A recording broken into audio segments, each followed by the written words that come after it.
Soft म्हणजे अजून काय करायचं? आंदोलनं करतोय आम्ही, पार्लमेंटमध्ये विषय घेतोय, कोर्टात विषय घेतलेला आहे.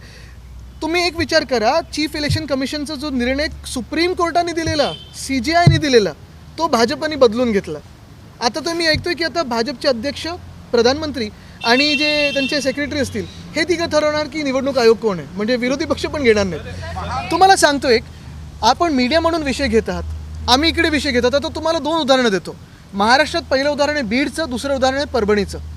आंदोलनं रस्त्यावर होतात, आक्रोश मोर्चे निघतात, लाँग मार्च निघतात. मीडियामधून पण सगळे पुरावे निश्चित, सगळं काही पुरावे घेऊन आपण दाखवत आहे की कोण कोण याच्यात दोषी आहे. मुख्यमंत्री ऐकतायत का? भाजप ऐकताय का? मग सॉफ्ट आणि हार्डमध्ये स्टॅन्स हा तुम्ही पण असेल, आम्ही पण असेल, कोणी सिव्हिल सोसायटी म्हणून पण असेल, कितीही काही आपण घेतलं तरी जे सत्तेत चोरी करून निवडणूक बसलेले आहेत ते उत्तर काय देतात ह्याच्याकडून आपण अपेक्षा ठेवली पाहिजे की नाही? देश विदेशातील प्रत्येक घडामोडींचे लाईव्ह अपडेट मिळवण्यासाठी आता साम टीव्हीच्या सर्व सोशल मीडिया प्लॅटफॉर्मला लाईक, फॉलो आणि सबस्क्राईब करा. तसंच सर्व नोटिफिकेशनसाठी बेल आयकॉन प्रेस करायला विसरू नका.